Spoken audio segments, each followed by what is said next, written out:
Bonjour, c'est Manon Fossat. Bienvenue dans les géantes du rugby. Dans la première partie de ce récit consacré à la Coupe du Monde 2011, le 15 de France a connu un parcours chaotique en phase de poule. Les relations entre le sélectionneur Marc Lièvremont et ses joueurs sont plus que tendues. Malgré tout, les Bleus se retrouvent en quart de finale face à l'Angleterre. Ouais, les Français qui font preuve d'une férocité absolument incroyable et qui sur chaque ballon jouent comme si c'était un ballon décisif. Et derrière les Français qui, malgré les assauts des trois quarts anglais, à l'image de cette percée de Tuilagi qui a failli faire très mal à cette équipe de France, elle tient bon, elle est présente dans les phases de combat et ça, face aux Anglais, ça peut toujours servir. À la mi-temps, les Bleus, sur un nuage, mènent 16-0. Il y a vraiment beaucoup de soulagement et c'est rare d'avoir des joies comme ça à ce moment-là quand on est entraîneur parce que il y a toujours quantité d'emmerdes à régler et une victoire, c'est au mieux un soulagement passager, une petite satisfaction. Et là, c'est vraiment une joie pleine, bon, qui ne dure pas parce qu'évidemment, on se projette sur la suite. Il y a une demi-finale à venir, mais tout ça pour dire qu'on est passé les uns et les autres par beaucoup d'émotions, quoi. Mais c'est un grand moment, ce match-là. J'ai le sentiment que les joueurs ont fait ce qu'il fallait, que c'est leur victoire, de toute façon. Qui se sont appropriés le projet, qui l'ont pas réinventé non plus comme ça a pu être écrit, parce que il me paraît complètement inconcevable de temps trois mouvements de revoir à zéro une stratégie, mais en tout cas qui sont investis quoi, comme jamais. Il y a toujours quand même une distance qui s'est installée et qui va durer jusqu'à la fin de la compétition avec les groupes, et moi en même temps je m'en affranchis quelque part. J'ai le sentiment de rester quand même le capitaine du navire et de faire les choix essentiels. C'est une équipe de France en partie en autogestion qui se présente donc à l'Eden Park d'Auckland pour la demi-finale contre le Pays de Galles. Le coup d'envoi qui va être donné dans quelques secondes par James Hook, le demi-ouverture de l'équipe du Pays de Galles, avec une invitée surprise, la pluie, il pleut, des trombes d'eau dans ce stade. Quelle souffrance ce match. Il faut croire que voilà le parcours de cette équipe et le mien n'aurait été fait que de hauts et de bas et d'émotions contrastées. Après voilà, ce match aboutit contre les Anglais. On joue les Gallois qui étaient pourtant très bons, mais là aussi de manière un peu incompréhensible. On l'a joué de manière particulièrement empruntée. J'ai coup de tonnerre ici à l'Eden Park avec Sam Warburton, le capitaine gallois qui, sur un plaquage dangereux sur Vincent Clerc, un plaquage cathédral, a été pénalisé. Et ça sera un carton rouge pour le capitaine gallois. Et ça peut être le tournant du match pour les Français qui vont profiter de cette supériorité numérique avec une mêlée déjà conquérante qui a permis à Morgan Parra de passer 3 points de pénalité. Et pour le moment, malgré tout, ce sont les Gallois qui dominent dans cette rencontre. Ils ont fait 10 grosses minutes. Ils ont ouvert le score par James Hook. Et Morgan Parra a égalisé suite à l'expulsion de Warburton. Je suis très en colère à la mi-temps. Je me souviens d'avoir un peu secoué Maxime Médard, qui est très approximatif dans ses contre-attaques, qui tergiverse et qui nous met dans l'embarras plusieurs fois. Et je me souviens de mon discours à la mi-temps en disant les gars, on n'est pas bien, on n'arrive pas à se faire 4 passes, ces mecs sont survoltés. Ce match, si on le gagne, c'est grâce à nos fondamentaux, la qualité de notre mêlée. Bon, je me souviens de cette dernière séquence interminable où on joue jusqu'à, 84e ou 85e, il y a fait 5 minutes d'arrêt de jeu où les Gallois tiennent le ballon à 40-45 mètres de notre ligne de but. Je me souviens des échecs au pied, 1, 2, peut-être 3 de leur ouvreur. Et on frise la catastrophe, quoi, à nouveau. Mais bon, on est en finale. Le ballon dans les tribunes, le ballon dans le ciel de l'Eden Park. La France en finale de la Coupe du Monde.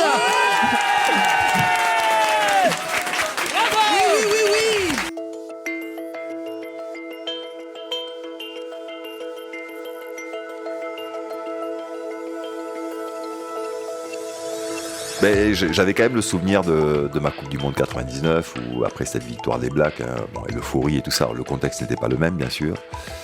Mais malgré tout, je dis à mes joueurs, et en accord avec Thierry Dussautoir, il n'est pas question qu'on sorte dans Auckland, qui est à feu et à sang, avec l'engouement que l'on sait et tout ça. Restons entre nous, quoi. Restons entre nous. Il y a la place pour inviter nos proches, nos familles. On boit quelques bières, on évite d'être dans l'excès. On se projette tout de suite sur la finale, parce qu'on sort d'un match peu abouti. Et qu'on a en droit de rêver d'être champion du monde, quoi. Et les joueurs sont pas contents, certains en tout cas, ils le manifestent, et je suis pas content non plus, et je suis en colère. Et dans la nuit, j'apprends qu'un certain nombre de joueurs a fait le mur, est sorti, des titulaires, des remplaçants, des suppléants, et j'en suis dans une colère froide, vraiment, et Et je sors cette chose là, je les traite de sales gosses. Et je leur ai dit ce que je pensais d'eux, à savoir que c'était une bande de sales gosses indisciplinés, désobéissants, égoïstes parfois, toujours à se plaindre, toujours à râler, et qui me les cassaient depuis 4 ans. Bon, pour moi, c'était pas si grave que ça, mais dans ce climat un petit peu là de tension, ils ont pas aimé du tout.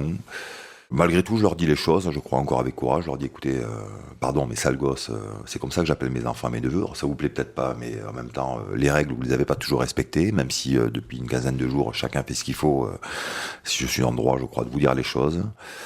Mais ils font la gueule et bon, ça accentue quelque part une forme de fracture.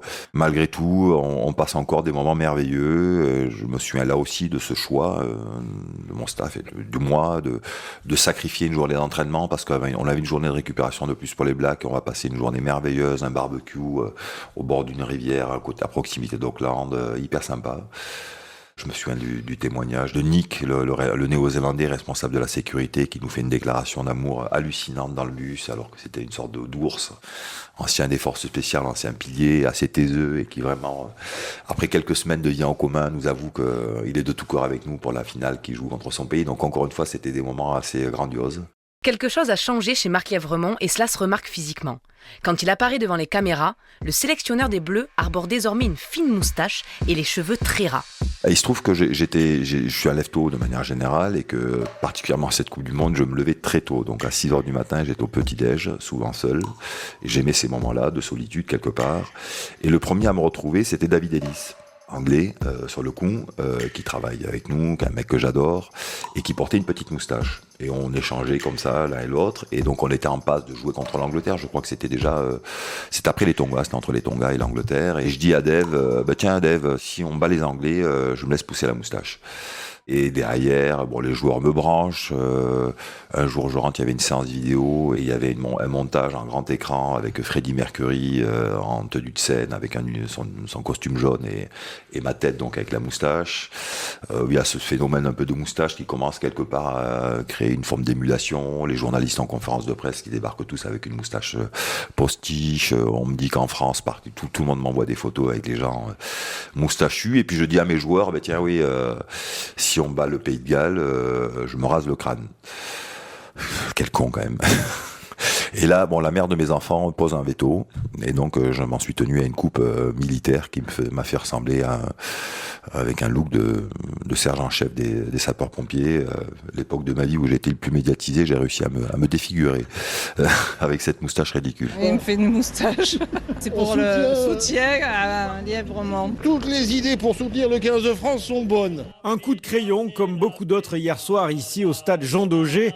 Joël a dessiné une moustache sous le nez de son épouse. Clin d'œil au sélectionneur du 15 de France, Marc Lièvremont. Un geste de soutien imaginé par l'aviron bayonnais. Postiche, ouvre et poil, peu importe, l'essentiel étant bien d'adresser un message aux Bleus. Il reste une semaine avant la finale. Une semaine compliquée qui accentue encore un peu plus le fossé entre Marc Lièvremont et ses joueurs. J'apprends par un très grand monsieur du rugby français, qui a été longtemps mécène de beaucoup de clubs, qu'un certain nombre d'anciens joueurs de renom aussi ont souhaité rencontrer une délégation des joueurs et donc Thierry du Sautoir avec le ministre ou le secrétaire d'État au sport de l'époque, hors de ma présence, et que... je ne sais pas si je dois dire ça, mais et qu'il a été évoqué ou demandé par certains qu'en cas de victoire, de titre, donc les primes de match soient payées hors impôt, on va dire. Et ça me met en colère, évidemment, déjà d'être mis à l'écart par des gens que je respecte, qu'il y ait eu ces choses exprimées à quelques jours de cette finale. Et de nouveau, je convoque les joueurs et je leur dis, écoutez, je vais vous raconter une petite histoire. Il y a une douzaine d'années, j'étais dans votre position avec un parcours compliqué et on se retrouve en finale après un match d'exception en demi-finale. Et certains de mes coéquipiers, je m'en souviens, puisque les politiques avaient débarqué, étaient un peu partout autour de nous, avaient demandé qu'en cas de victoire finale, on soit comme ça, nos primes soient indexées d'impôts. Et le résultat, c'est qu'on a perdu la finale et qu'on a payé des impôts comme tout le monde. Donc je vous souhaite de changer l'histoire, messieurs. Et donc tout le monde se regarde un peu, certains baissent la tête. Donc oui, c'était tendu, c'était assez... c'était pas hyper agréable. Et en même temps, on était en finale, quoi. Ça, c'était un rêve, quoi. Moi, je me suis beaucoup rapproché de mon staff. On a vécu des moments merveilleux.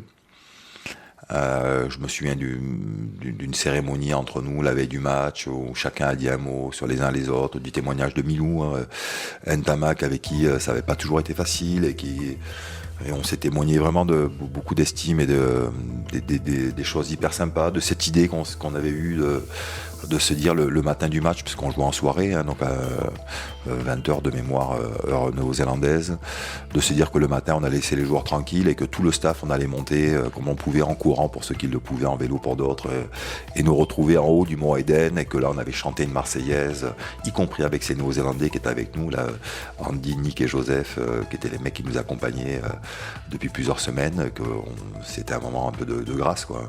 Qu'on avait joué au rugby à toucher dans les jardins du Mont Eden, ça a quand même bien sûr une symbolique très forte. Marc Lièvremont a le sentiment que sa mission est finie. Alors exceptionnellement, ce n'est pas lui qui se charge de la remise des maillots, mais le capitaine du 15 de France, Thierry Dussautoir. D'habitude, après la remise des maillots, qui a lieu à l'hôtel 1h30 avant le match, on monte dans le bus et puis c'est silence de cathédrale, chacun dans sa bulle, certains écoutent de la musique. Et là, les joueurs avaient la bonne idée de composer une bande originale avec des musiques qui les inspiraient. Il y avait notamment un des titres superbes du film Gladiator.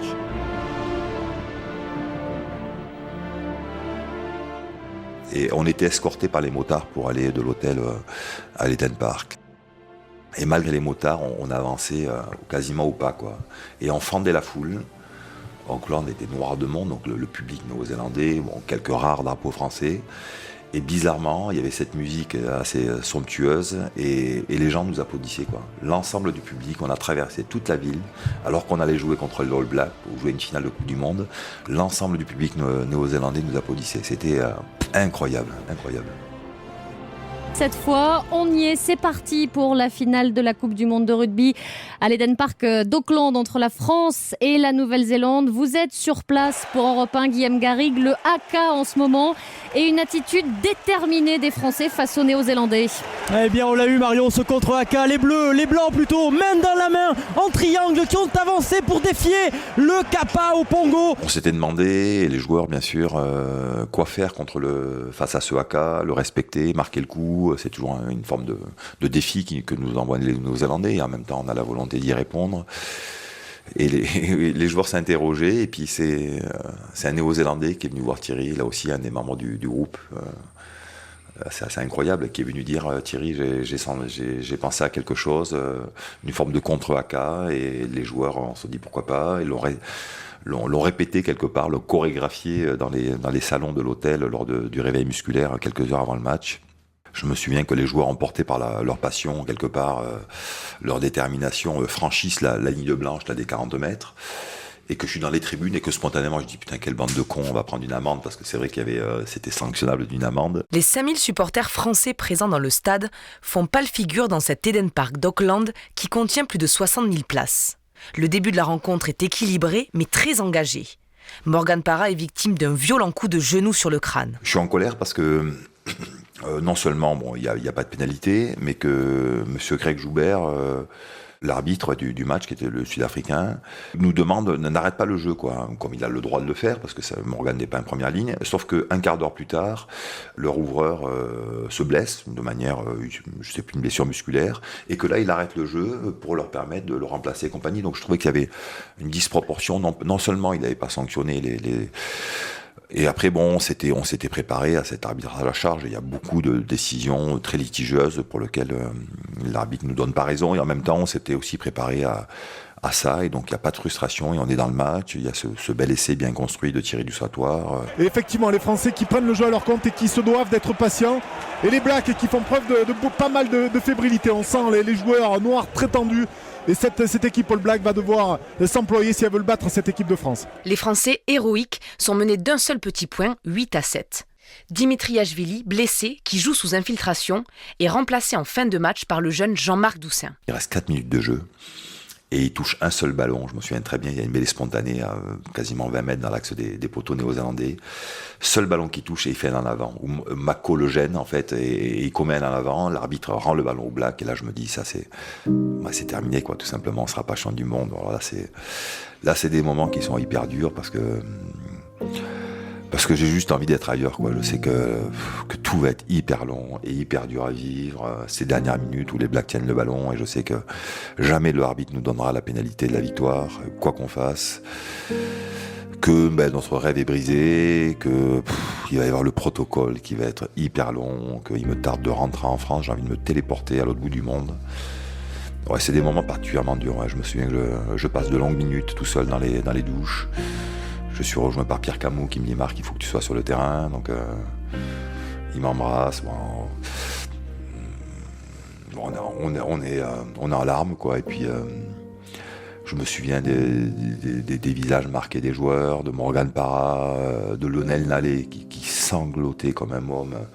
Pourtant, c'est un colosse de 2 mètres, 120 kilos. Et je me souviens d'avoir croisé Craig Joubert et ses assesseurs et de lui avoir serré la main, et à aucun moment il a croisé mon regard, quoi. À aucun moment il m'a regardé sans que je sache si c'était un peu le regard, le non-regard quelque part que l'on adresse à l'entraîneur qui a perdu, un peu de compassion, ou s'il y avait un peu de gêne quand même par rapport à son arbitrage un petit peu à charge. Et je lui avais dit, je te promets, Craig, j'ai confiance en toi, que jamais je ne critiquerai ton arbitrage. J'ai essayé de tenir parole.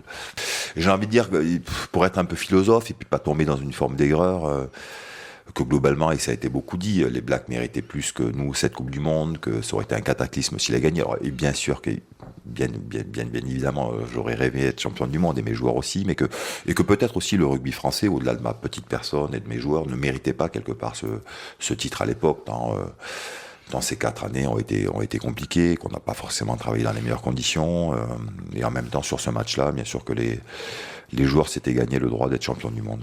Cette finale de 2011 et plus largement cette préparation et cette Coupe du Monde et ce cycle de 4 ans, de 2007 à 2011, ont été d'une puissance quelque part inouïe en termes d'émotions, contrastées certes, mais en tout cas beaucoup plus d'émotions, en tout cas 12 ans plus tard que celle de 99.